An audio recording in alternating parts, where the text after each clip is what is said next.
അപ്പോൾ എല്ലാവർക്കും എൻ്റെ വീഡിയോയിലേക്ക് ഒരിക്കൽ കൂടി സ്വാഗതം. അപ്പോൾ ഇന്ന് രാവിലെ തന്നെ നമുക്ക് എക്സസൈസിലേക്ക് കടക്കാം.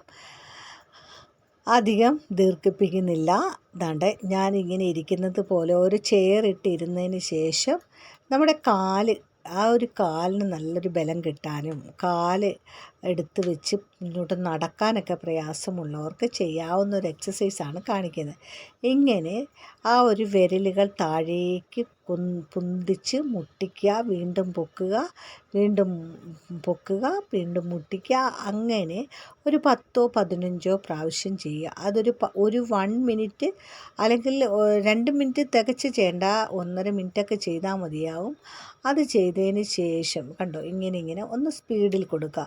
ആദ്യം ഇങ്ങനെ പതുക്കെ എടുത്തു കഴിയുമ്പോൾ തന്നെ നമുക്ക് ആ കാല് നല്ല ഒരു ആയാസം കിട്ടും. അപ്പോൾ നമുക്കത് കുറച്ച് സ്പീഡ് ചെയ്യാൻ പറ്റും. ഈ ഒരു ടൈമിങ്ങിൽ കണ്ടോ 1 2 ആ സെക്കൻഡ് ബേസിൽ ആ ഒരു രീതിയിൽ മതിയാവും കേട്ടോ. അതിന് ശേഷം നമുക്ക് പതുക്കെ സ്പീഡിലേക്ക് സ്റ്റാർട്ട് ചെയ്യാം. ഇപ്പം വളരെ പതുക്കെ സാവധാനം ചെയ്താൽ മതി. അപ്പോൾ നമുക്കൊരു കാല് ഇങ്ങനെ എടുക്കുമ്പോൾ ഒരു ചെറിയ ഞൊട്ട വീഴുകയും അതിൻ്റെ ഒരു വലിച്ചിലൊക്കെ നമുക്കറിയാം ഭയങ്കര ഒരു സുഖമായിരിക്കും കിട്ടുന്നത്.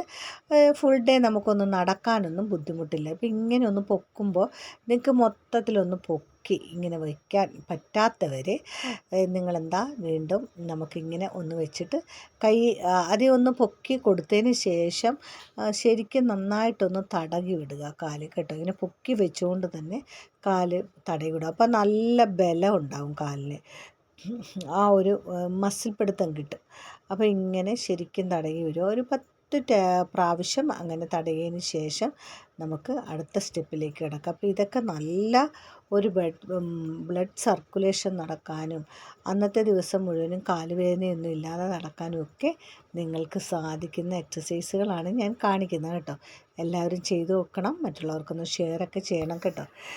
അപ്പോൾ എന്താണ്ട് പിന്നെയും നമ്മൾ ഇങ്ങനെ വെച്ചതിന് ശേഷം നിങ്ങൾക്കിപ്പം കാലൊക്കെ പൊക്കി അങ്ങനെ 2 കാലും ഒരുപോലെയൊക്കെ പൊക്കാൻ പ്രയാസമുള്ളവരാണെങ്കിൽ ഒരു കാല് ചിലപ്പോൾ കുറച്ച് കൂടുതൽ പ്രയാസമായിരിക്കും പൊക്കാൻ. അപ്പം മറ്റേ നല്ല പോലെ ഒരു ബലമൊക്കെ ഉള്ള കാല് കൊണ്ട് ഇതുപോലെ പതുക്കെ പൊക്കി പൊന്തിച്ച് കൊടുക്കുക, ഒരു സപ്പോർട്ട് കൊടുക്കുക. അപ്പോൾ നമ്മൾ മുട്ട് കൊടുക്കുക എന്ന് പറയും. അതുപോലെ ഒരു സപ്പോർട്ട് കൊടുത്ത് ഇങ്ങനെ പൊക്കി പിടിക്കുക. എത്ര സെക്കൻഡ് നിങ്ങൾക്ക് പിടിക്കാനാവും അത്രയും സെക്കൻഡ് പിടിക്കുക. അതിനുശേഷം സാവധാനം താഴേക്ക് കൊണ്ടുവരിക. അതിനുശേഷം നമ്മുടെ മുട്ടൊന്ന് നന്നായി തടയി കൊടുക്കുക. അതിനുശേഷം മറ്റേ കാലെടുത്ത് വെച്ച് ഇതുപോലെ ഒന്ന് പൊക്കി കൊടുക്കുക. എന്നിട്ട് എത്ര നേരമാണോ അങ്ങനെ വെക്കാൻ സാധിക്കുക അത്രയും നേരം അങ്ങനെ വെച്ചുകൊണ്ടിരിക്കുക. അതൊക്കെ നമ്മുടെ ഒരു ദിവസം മുഴുവനും നമുക്ക് നടക്കാനും വേദനയില്ലാതെ പ്രയാസമില്ലാതെ നടക്കാനൊക്കെ സാധിക്കുന്നതാണ് കേട്ടോ. അതിനുശേഷം ഈ മുട്ടും അതുപോലെ ഒന്ന് തടയി കൊടുക്കുക. പിന്നെ 2 മുട്ടും നന്നായി പ്രസ് ചെയ്ത് തടകുക. അതിനുശേഷം ഞാൻ കാണിക്കുന്ന ഇതേ രീതിയിൽ കാല് ഒന്ന് പൊക്കിയിട്ട് ഇതിങ്ങനെ ക്ലോക്ക് വൈസിൽ റൗണ്ട് ചെയ്ത് കൊടുക്കുക. ഒരു 5 ടൈമോ അല്ലെങ്കിൽ 10 ടൈമോ നിങ്ങൾക്ക് ചെയ്യാൻ പറ്റുമെങ്കിൽ അങ്ങനെ ചെയ്യുക. അതിനുശേഷം നമുക്ക് റൊട്ടേഷൻ കൊടുക്കാം, അല്ലെങ്കിൽ നിങ്ങൾക്ക് അത് ഒരു പ്രാവശ്യം നടക്കുന്നുണ്ടെങ്കിൽ മറ്റേ കാലിലേക്ക് കൊടുക്കാം കേട്ടോ. പിന്നെ എന്താ പറയാനുള്ളത്, ഇന്നത്തെ ടിപ്സ് എന്ന് പറയുന്നത് നമുക്ക് ഭയങ്കരമായ ചൂടാണ്. അതുകൊണ്ട് തന്നെ ചിക്കൻ കഴിക്കണമെന്ന് ആഗ്രഹമുള്ള ഉച്ച സമയത്ത് കഴിക്കാതിരിക്കുക. വൈകിട്ട് കിടക്കുന്നതിന് മുമ്പായിട്ട് നമുക്കൊരു 6-6:30 മണിക്ക് നമ്മൾ ഫുഡ് കഴിക്കുമല്ലോ, ആ സമയത്ത് ചിക്കനൊക്കെ കഴിക്കുക. അതാണ് ഇന്നത്തെ. അല്ലെങ്കിൽ കിടന്നുറങ്ങാൻ വലിയ പ്രയാസമാണ്, ഭയങ്കര ചൂടായിരിക്കും. അതാണ് ഇന്നത്തെ ടിപ്സ്. അപ്പോൾ ഇനി വീണ്ടും ഇതുപോലെ റൗണ്ട് ചെയ്ത് കൊടുക്കുക. ഇങ്ങനെ ചെയ്ത് വരുമ്പോഴേക്കും നിങ്ങൾക്ക് കാലിന് നല്ല ബലം കിട്ടുകയും ബ്ലഡ് സർക്കുലേഷൻ നടക്കുകയൊക്കെ ചെയ്യും. നന്നായിട്ട് നടക്കാൻ സാധിക്കും. അതിനുശേഷം നമ്മുടെ ചെയറിൽ ഇരുന്നുകൊണ്ട് തന്നെ ഇങ്ങനെ മേൽപോട്ടൊന്ന് കൈ പൊന്തിച്ച് കൊടുക്കുക. 1-2 പ്രാവശ്യം, അല്ലെങ്കിൽ അതിൽ കൂടുതൽ ചെയ്യാൻ സമയമുണ്ടെങ്കിൽ അങ്ങനെ ചെയ്യുക. ഓക്കെ. അപ്പം നിങ്ങൾ എല്ലാവരും ജോലി തിരക്കോട് ഓടി നടക്കുന്നവരാണ്. അപ്പോൾ അതിനനുസരിച്ച് ചെയ്യുക. നമ്മളൊരു 15 മിനിറ്റ് നമുക്ക് എക്സസൈസ് ചെയ്യാൻ സാധിക്കുകയാണെങ്കിൽ അത്രയും നല്ല. ഇനിയിപ്പോൾ 5 മിനിറ്റ് ആണെങ്കിൽ ഞാൻ ഈ പറയുന്ന രീതികളിലൊക്കെ ചെയ്തു നോക്കാനാണ്. പിന്നീട് ഇങ്ങനെയാണ് ചെയ്യേണ്ടത്. ഇത് നമ്മുടെ ചെയറിലേക്ക് ബാക്കിലോട്ട് കൈ പിടിക്കുകയാണ് ചെയ്യുന്നത് കേട്ടോ.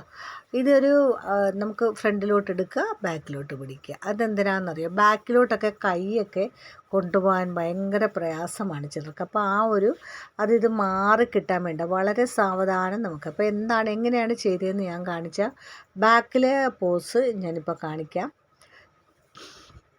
നമുക്ക് ബാക്കിൽ ഇതേ രീതിയിൽ ആണ് കൈ പോകേണ്ടത്. അത് വന്ന് കണ്ടോ ഇങ്ങനെ പിടിക്കുക. അപ്പോൾ ആദ്യം ചിലപ്പോൾ നമുക്ക് എത്തില്ലായിരിക്കും. 1-2 ദിവസമൊക്കെ ചെയ്യുമ്പോഴേക്കും കൈ ഇങ്ങനെ അനായാസം നമുക്ക് കൊണ്ടുവന്ന് ബാക്കിലോട്ട് എത്തിക്കാൻ സാധിക്കും. മനസ്സിലായോ? അപ്പോൾ നമുക്ക് ഇതേ രീതിയിൽ ചെയ്യാവുന്നതാണ്. അപ്പോൾ വളരെ സിമ്പിളാണ്. ഇതിപ്പോൾ ഒരു 5 ടൈം അല്ലെ 10 ടൈംസൊക്കെ നിങ്ങൾ ചെയ്ത് കൊടുത്താൽ മതിയാകും. അപ്പോൾ സാവധാനം കൈ നമ്മുടെ ബാക്കിലോട്ട് അനായാസേന വരുന്നതാണ് കേട്ടോ. അപ്പോൾ ഇതേ രീതിയിലാണ് ഞാൻ ഫ്രണ്ട് പോർഷനിൽ നിന്ന് ബാക്കിലേക്ക് കാണിച്ചത്. ഇതേ രീതിയിൽ അപ്പോൾ കൈ നല്ല വലിഞ്ഞ് വന്ന് ബാക്കിലിരിക്കും. ഓക്കെ, അപ്പം അങ്ങനെ ചെയ്യുക. പിന്നീട് എന്ന് പറയുന്നത് 3 പ്രാവശ്യവും 4 പ്രാവശ്യവും ഇങ്ങനെയൊന്ന് പൊങ്ങുക. കാല് കുത്തി പൊങ്ങിയതിന് ശേഷം താഴേക്ക് അമർന്നു പോവുക. ഓക്കെ, ഇത് വീഡിയോ വളരെ വേഗം ഷെയർ ചെയ്യൂ.